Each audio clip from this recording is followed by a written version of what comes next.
Are you ready to start to learn to read and play music in just 15 minutes? Here's Duncan Lorien to tell you about his upcoming seminar. Hello. So for those of you that don't know me, I'm Duncan Lorien, and I'm going to tell you a little bit about the Understanding of Reading and Playing Music seminar. Now, I created this seminar because of the third question. What is the third question? Well, the best way to start is to say, what's the first question? The first question is always, are you a musician? The second question is always, what do you play? Keyboard, guitar, another instrument? And what about that third question? Can you read? It's always the third question. If you've always thought of being able to read music as a dream, I'm here to tell you that it actually can be a reality. I've taken 38,000 people through this seminar. I've got 38,000 graduates in all of these countries around the world. I have taught thousands and thousands and thousands and thousands of people. Now, as they always say, some of the people can be wrong some of the time, but all of the people can't be wrong all of the time. There's been press and TV on me in the past, some of which you might have seen, some of it you might not. I've given TED lectures in universities around the world. Now, if you've always thought music is an impossible subject to learn, you're not far off. There are so many people that get frustrated with it, especially with the traditional approach. Even if you're lucky enough to find a person who's into teaching guitar or keyboard in a modern way, they still use the same codes. Code after code after code. And yes, that's an actual piece of music. It's extreme, but you can see what we're up against here. And even if you go to a professional music college to learn, you can pay tens of thousands of dollars. There's a very small percentage that actually end up graduating and making money at this thing that they love doing most, which is playing music. Why is this? Code. Code, code, code, code, code.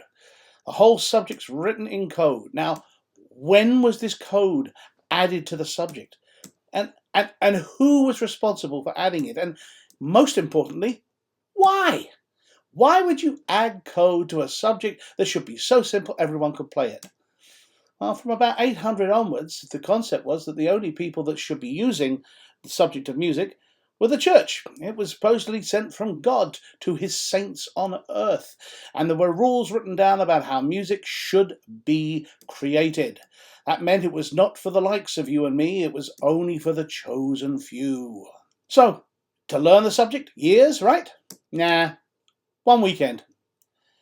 This subject can be thought of as a labyrinth, and finally, there is a way to negotiate the labyrinth. I know, I've taken 38,000 people through it. So, are you ready to give me 15 minutes to see if I can actually do what I say I can do? Come on, let's give it a shot. Let's start with this guy. Very successful songwriter right now. I love what he has to say. When people say artists are born with natural talent, you're not. You have to really learn and really practice. But thank you, Ed. What is the question? What do you have to really learn and really practice? Now, this is the sort of thing they try and teach you traditionally. Middle C. Yeah, any of you bumped into that before? Wonder why it's called middle C? Especially since it's not in the middle. Goes back to a time when the lowest note a monk was allowed to sing was that one. And the highest note a boy was allowed to sing was that one. And, yeah, at that time that just happened to be in the middle. Of course, that time was in the year 800, and we're 1200 years later, but they're still teaching it as the first standard reference when they teach you an instrument. Unbelievable. So, if you really want to learn your notes on an instrument, here's the easiest way you're ever going to come across. Watch. Lines up through the middle of every black key in the groups of three. See? Group of 3 black, 2 black, 3 black, 2 black. Put a line up through the middle of each of those. And now you've compartmentalized the keyboard. Why are we doing that? I want you to focus on this. What's in the middle of those 2 black keys? Forget the middle C bit of business. How about this one? D. D for Duncan. I knew there was a reason my parents gave me this name. It doesn't matter which group of two black keys. The middle note is always going to be D for Duncan. All right, so now you know how to find a D for Duncan on any keyboard. What would be the next action? Well, the next action is to find an A. Easy one. 3 white keys to the left of any D is always an A. 3 white keys of any D is always a G. That is standard. Always. It doesn't matter where you find the D, the A will be 3 to the left, the G will be 3 to the right. Now, if you know where D and A and G are, well, guess what? Right. What's to the left of D? C. What's to the right of D? E. We're almost there. Now, if you know where A is, you got it. There's your B. And if you know where G is, what comes before G in the alphabet? F. Here's what I want you to understand. At the time that the monks were creating their music, they were making their music from what we would think of as the white keys of the keyboard today. That doesn't mean that the black keys weren't there. They just weren't using them.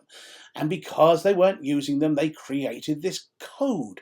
And this code was, we give letter names to the white notes, but we don't give letter names to the black notes. Lovely. Someone came up with all these codes and rules years ago. So how did they deal with it when eventually they started to make use of the black keys? Well, this is where it really gets crazy. If you go to the left of any white key, one to the left, that note is called a flat. For example, where the green arrow is, that would be a D flat. But of course, as you've already probably spotted, you could approach that same location from the note of C, and you could go one to the right from a C, in which case that would be called a C sharp. Now, you're probably sitting there going, well, when do I call it a flat? When do you call it a sharp? Come on, I've got to save something for the seminar. Let's do it again. One to the left of an E? Yeah, it would be an E flat. But you could approach it from the D, so it could also be a D sharp. Can you believe these guys were actually sitting there creating this complexity? You actually now know your notes on a keyboard. Can't be that easy, surely. What about other instruments? Well, what about a guitar? Well, how long does it take to learn your notes on a guitar? In the seminar? Yeah, give me 10 minutes. Literally, 10. So simple? Right, anyone could do it. I'm not kidding. It's just code. Come on, let's start to break down this code. Finally. Now, what you're looking at is an arch. An arch is held up because it's got a keystone. The keystone fixes all the other stones in place. Now you're about to learn the code breaker. Here's your code breaker. Yeah, you recognize that symbol. Why is that my company symbol? Well, you're about to find out. Look, let's take a ladder. If we think of the floor as representing the letter A, then all the other locations stem from that. A, B, C, D, E, F, G, and so on and so forth. So if we think of that as an A, right, as we go up and we count the rungs of the ladder and the spaces of the rungs between the ladder, and this is really what written music is. Of course, they don't tell you this because it makes it too simple. Now, let's just look at the rungs. So now we've got every second letter, okay? But they don't just take this whole range. They take a little section of it. And that's where people start to get confused because, why is there this section? Well, do you remember what we just learnt about an arch and the keystone? There it is. There's your keystone. Now, what does the keystone do? It fixes other things in place. And if you fix one in place, what does that do? It automatically fixes everything in place. So, let's take a look and see how this helps us read music. What's that? Well, it's the letter G. Well, let me show you what the monks did to this over a period of centuries. Yes, these are all letter Gs. Terrible handwriters, weren't they? And you are going to get up to something you might recognize. Ah, Yep, it's just the letter of the alphabet, G. Now, you're thinking to yourself, why G? Yeah, why G? Well, why not? They could have picked any letter they like. But what do you know? Or once you fix one in place, what does that do? Yep, it fixes them all in place.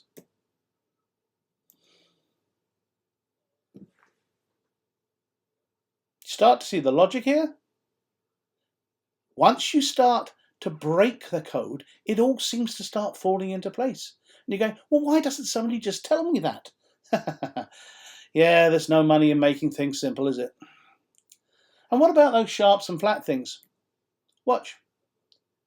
If we knew that was a D because it's been set into place by our keystone, if we put a symbol before it, what does that symbol do? Do you remember? Right. One to the left, called a flat. So that note would now be called a D flat. What about if I put that symbol in front of it? Well, remember the rule? Right, one to the right, a D sharp. Starting to understand the code? Guys, 15 minutes. Hey, if we can do that in 15, what can we do in one weekend? Now, of course, just learning to read music, that would be way too easy for a whole weekend. What else are we going to learn? Yep, you're going to learn all your note names on every instrument. Every instrument? Keyboard, guitar, and ukulele, mandolin, cello, violin, trumpet, clarinet, saxophone. No. Oh, yes. And I'm going to give you easy exercises to start controlling your fingers. You're going to become the boss of your fingers. You're going to be able to read music for the right hand. That's what that sign means. For the left hand. That's what that sign means. No matter how high or how low, every note's going to be as simple as the next. Pieces of music you've always wanted to learn.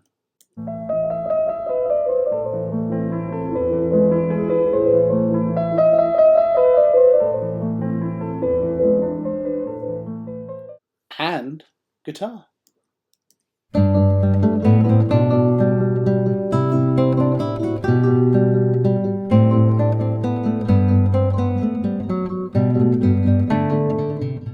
You will be able to read any piece of music you've ever wanted to read. Traditional standards. And you can even learn how to read the system for guitar called tablature. They're both taught in the seminar. Be able to read music from Broadway, famous musicals, pop songs, anything you've ever wanted to learn how to read. And what about that mysterious subject called rhythm? Well, I hope you like pizza, because that's the way I teach it. Simple concepts. You're going to be able to learn to read and count rhythm accurately. So you see something like this in front of you, you will know exactly what you're supposed to do when you see each symbol. The code is finally going to be broken. And if you've struggled with this kind of stuff over the years, finally, a way to actually learn it. I'm even going to turn you into drummers. You're going to learn drum patterns.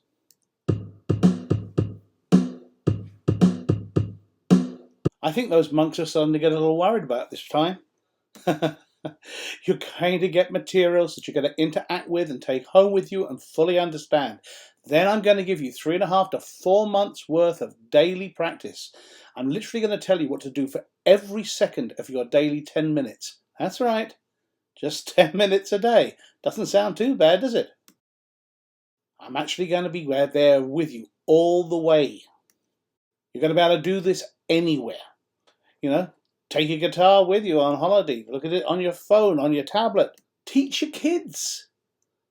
Save them going through the frustration. Finally,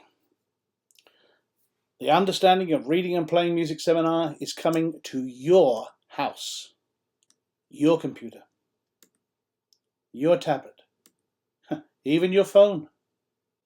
One weekend. This weekend.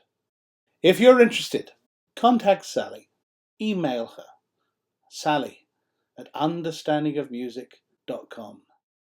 Isn't it time you finally realized that dream and turned it into a reality? Hope to see you there.